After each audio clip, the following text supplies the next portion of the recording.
sudah menyiapkan waktunya untuk sama-sama mengikuti sharing di online service hari ini. Dan saya hari ini sharing di kamar sendiri nih, dan saya cuma ngebayangin aja sih kalau misalnya suatu hari kita betul-betul sama sekali nggak boleh keluar rumah dan kita nggak bisa syuting tag untuk ibadah. Dan kalau itu terjadi, saya mau bilang kalau nggak ada yang bisa menghentikan firman Tuhan untuk diberitakan. Amin. Kita bisa terus menyebarkan Injil dimanapun kita berada. Seperti yang sedang saya lakukan saat ini. Tapi di rumah saya nggak ada spot bagus nih buat syuting. Hey, orang nggak bertobat karena background Anda yang bagus loh. Orang tidak berbuah karena editan video Anda yang keren. Tapi orang bertobat karena Injil. Itu yang membuat saya tidak peduli kalau tidak ada spot yang bagus atau apapun itu. Asalkan Injil bisa diberitakan, I will do it. Amen. Dan saya mau sapa nih teman-teman yang ada di YouTube nih. Nah, saya senang banget nih. Halo semua teman-teman YouTube yang sudah mengikuti online service Jakarta Disciple Church hari ini. Saya nggak tahu nih teman-teman udah siapkan waktu untuk ibadah bersama jam 10 di YouTube, atau teman-teman ada yang kesiangan dan baru sempat ibadah di jam lain. That's okay. Dengan begitu saya akan ucapkan selamat siang, selamat sore, selamat malam buat teman-teman. Dan yang penting buat teman-teman yang ketinggalan, jangan pernah sampai nggak nonton ibadah, nggak ikut ibadah hari Minggu kita ya. Dan buat teman-teman yang nonton jam 10, itu artinya kita bisa lebih interaktif. Karena di YouTube disediakan live chat di kolom bawah atau di samping video.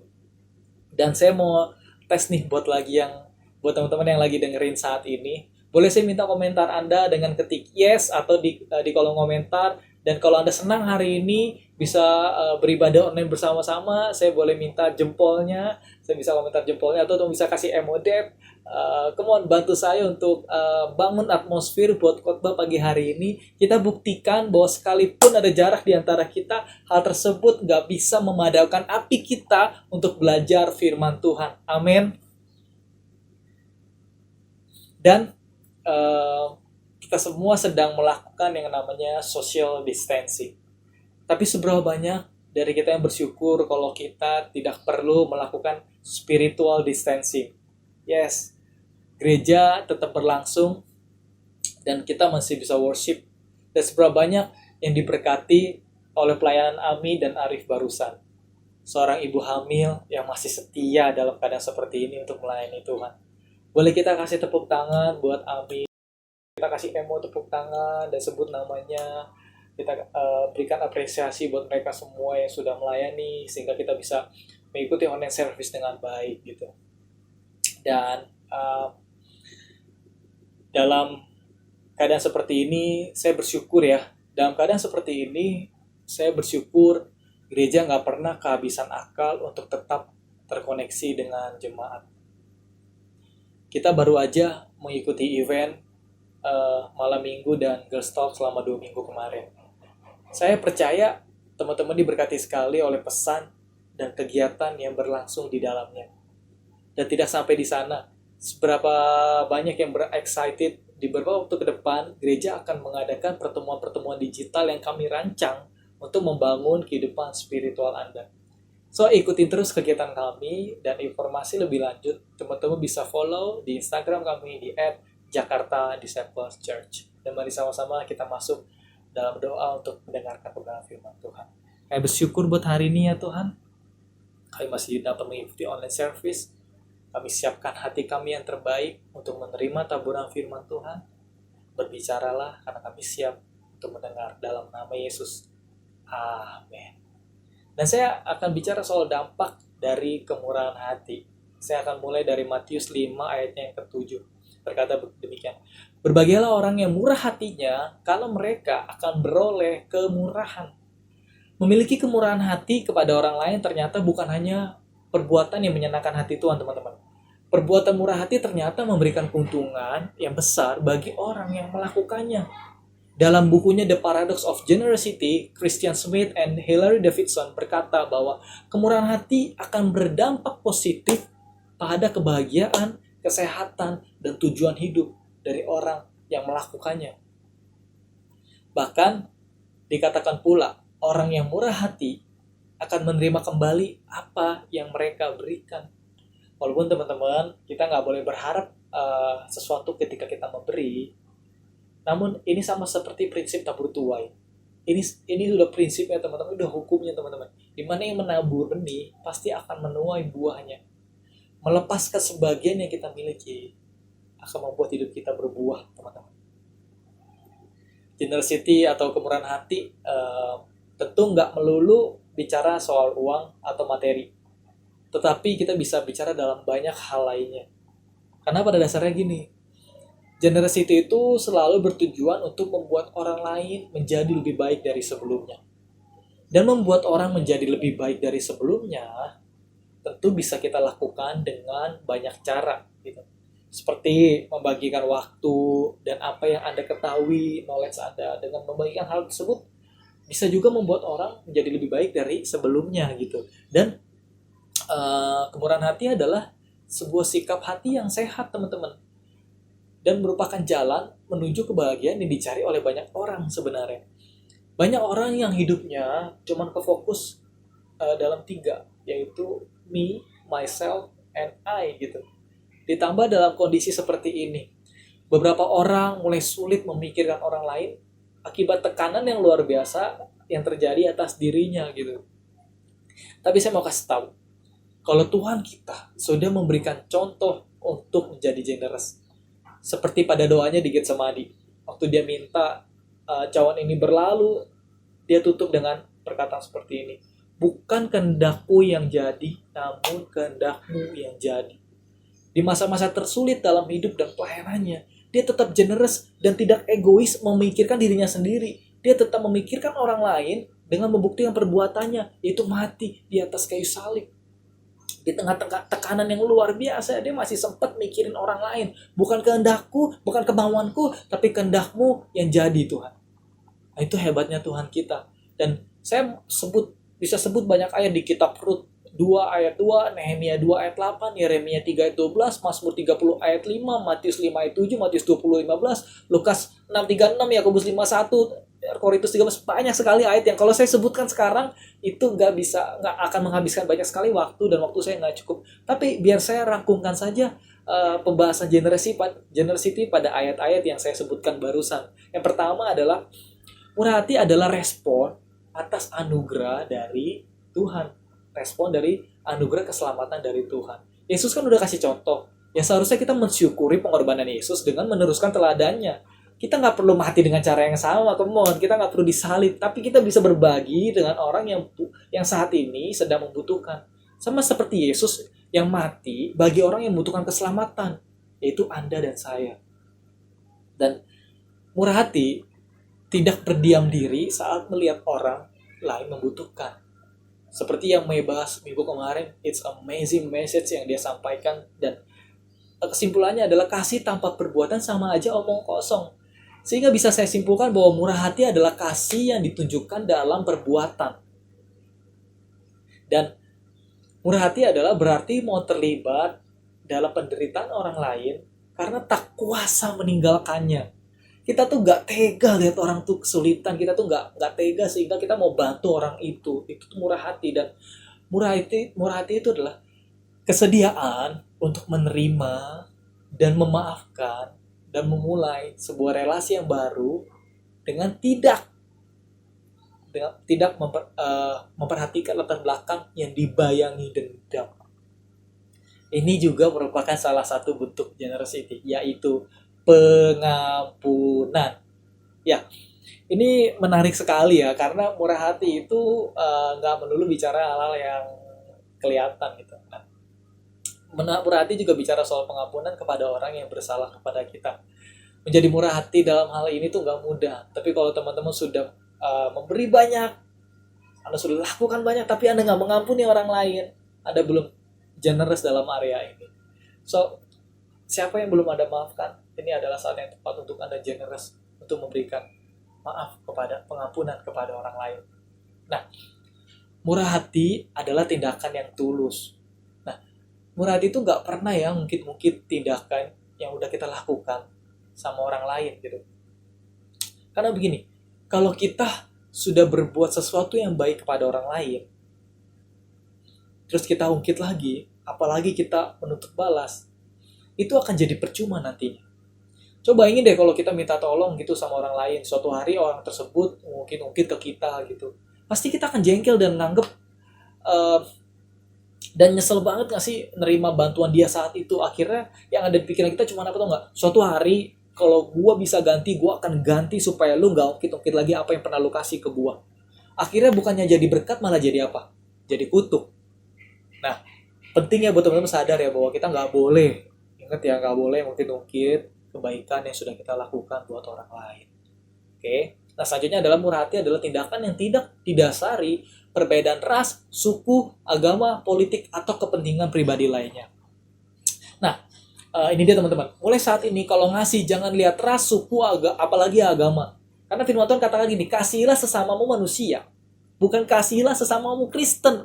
Atau kasihilah sesamamu orang Jakarta. Come on. No, nggak seperti, karena sama seperti Yesus mati di kayu salib bukan cuma untuk orang Kristen saja, tapi untuk setiap orang yang membutuhkan keselamatan di atas muka bumi ini. So, generasi itu nggak pernah memandang suku, ras, apalagi agama. Pengajarannya bagus sih, tapi apakah tepat ya buat ngomongin generasi di saat-saat krisis seperti ini gitu? Jawaban saya sangat jelas. Justru sangat tepat. Karena di saat seperti ini, banyak orang yang sedang kesulitan. Dan kita bisa jadi jawaban buat banyak orang.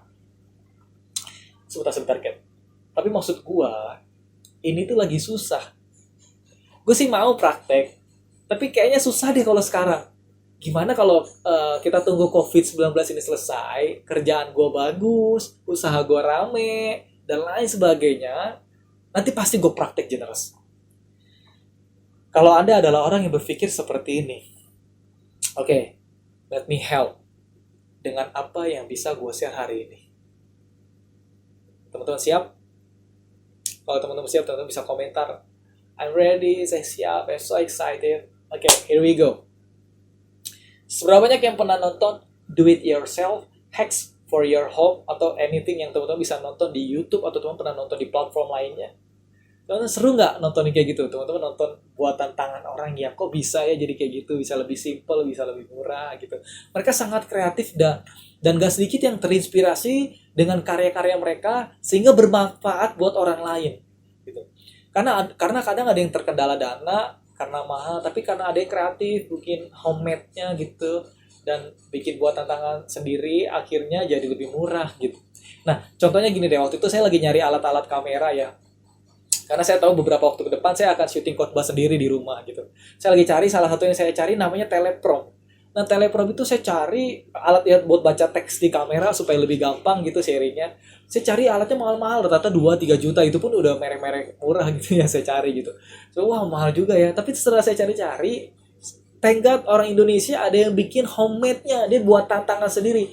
Of course nggak se-perfect yang aslinya, mungkin nggak sekuat yang aslinya, tapi kita bisa memanfaatkan fitur yang sama dengan harga yang lebih murah. Saya dapatkan cuma hanya dengan 200.000 rupiah saja, dan saya sangat terbantu dengan homemade orang Indonesia sendiri. Dan hari ini saya percaya di bulan yang membahas generosity dan di bulan yang kebanyakan orang mengalami krisis, kita selalu bisa do it yourself for generosity.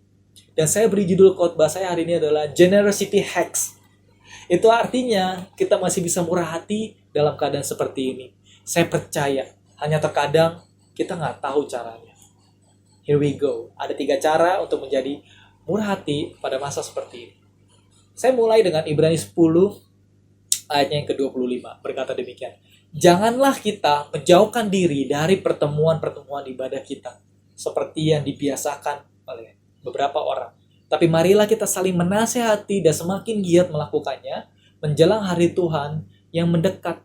Poin saya yang pertama adalah generous with your time.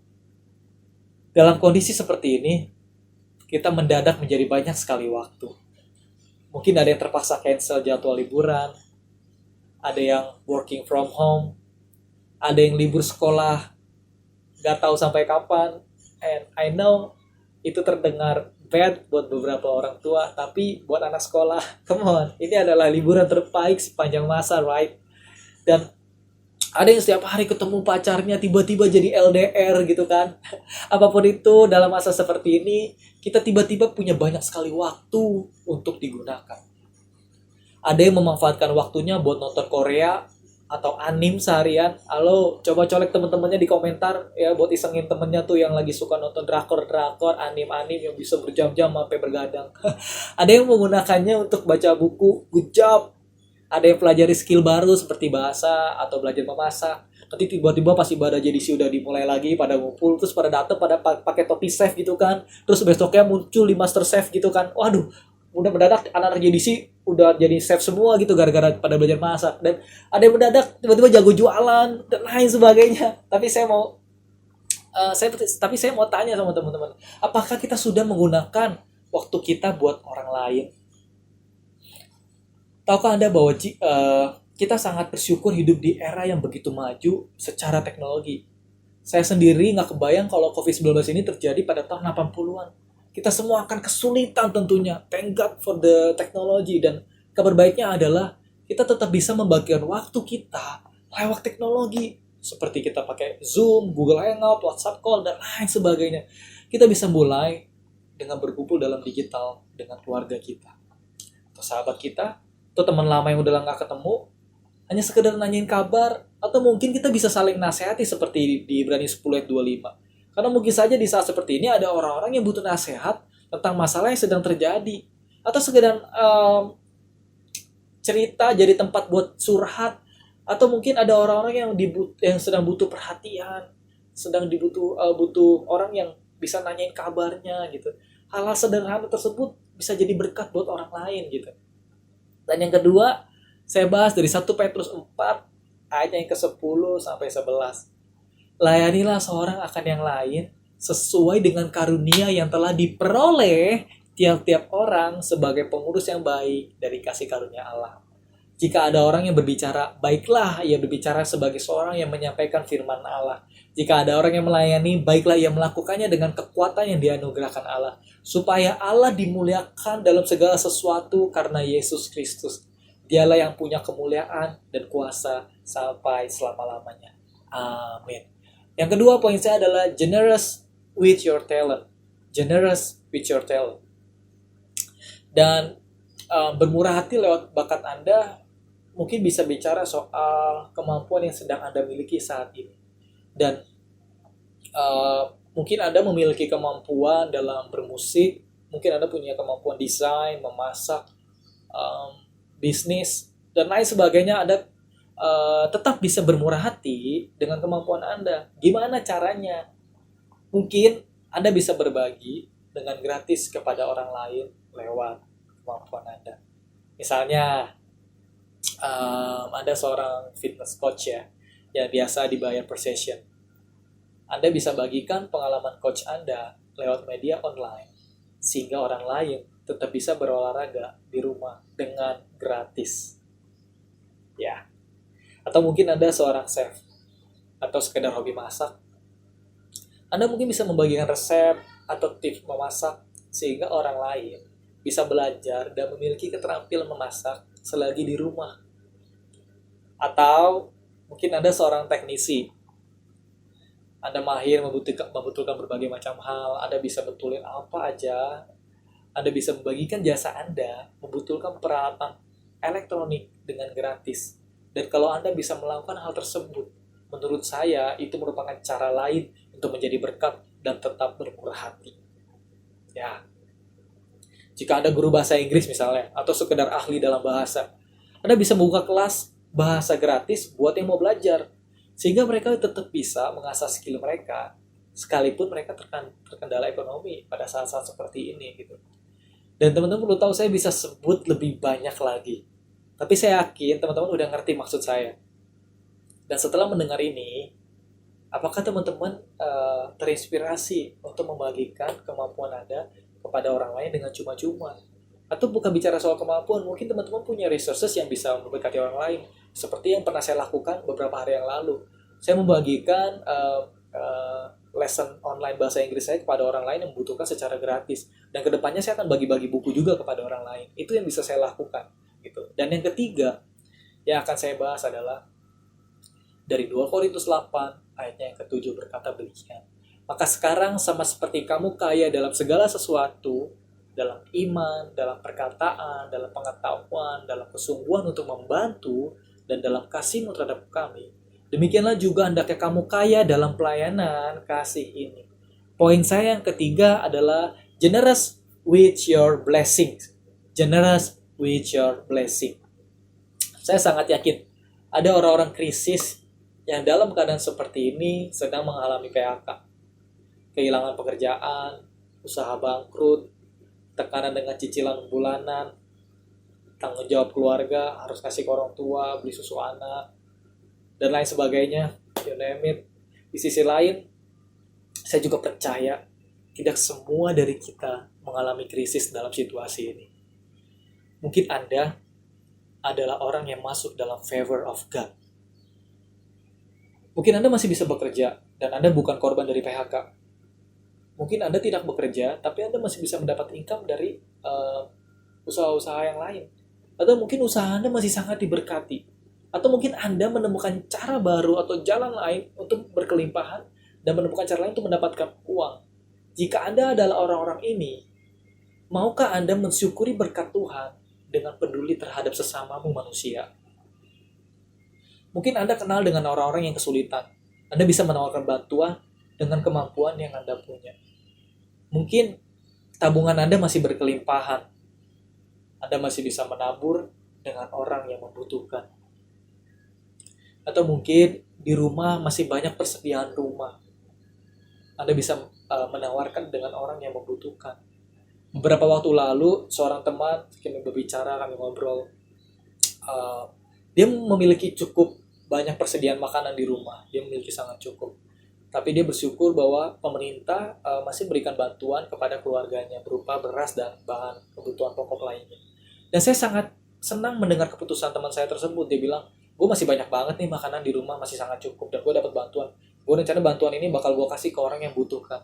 Saya sangat bersyukur dan bersukacita dengan putusan dia gitu. Dan istri saya juga melakukan hal yang sama. Beberapa waktu yang lalu dia memutuskan untuk mendonasikan beberapa persen dari hasil penjualannya untuk tim medis yang membutuhkan lewat aplikasi kitabisa.com. Walaupun nggak seberapa, walaupun jumlahnya kecil, tapi kami masih bersyukur masih dapat melakukan sesuatu, masih dapat mempraktekkan generosity di saat-saat seperti ini gitu.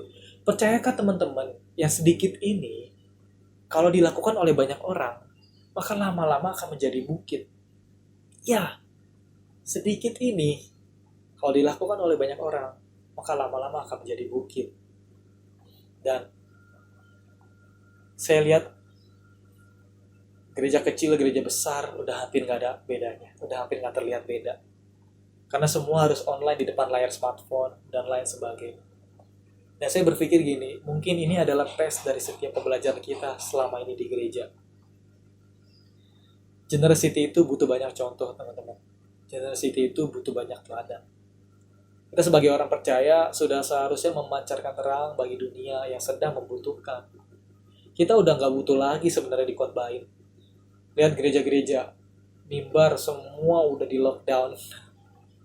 Saya lihat Tuhan sebetulnya mungkin mau bilang bahwa sudah cukup, enough, cukup khotbahnya, cukup pengajarannya. Sekarang saatnya kita praktek. Sekarang saatnya kita melakukan firman Tuhan. Sekarang saatnya kita jadi generous terhadap orang lain yang membutuhkan. And do you want to see this world better? Sebelum saya tutup, coba pikirkan satu hal yang bisa Anda lakukan setelah mendengar pesan ini. Gak perlu dari hal yang besar. Dari hal terkecil aja yang bisa Anda lakukan untuk orang lain. Mungkin Anda bisa generous dengan waktu Anda. Anda bisa generous dengan bakat Anda atau kemampuan Anda. Atau Anda bisa generous dengan berkat Anda. Selama mempraktekkan firman Tuhan, dan sebelumnya saya akan tutup dalam doa. Saya bersyukur atas kebaikan-Mu ya Tuhan. Kami selesai mendengar firman Tuhan. Hal yang begitu sederhana, hal yang begitu aplikatif ini semoga dapat kami lakukan dalam kehidupan kami. Sehingga orang lain melihat perbuatan kami dan memuliakan Bapa di surga. Kami syukur dan kami tutup di dalam nama Yesus. Amin.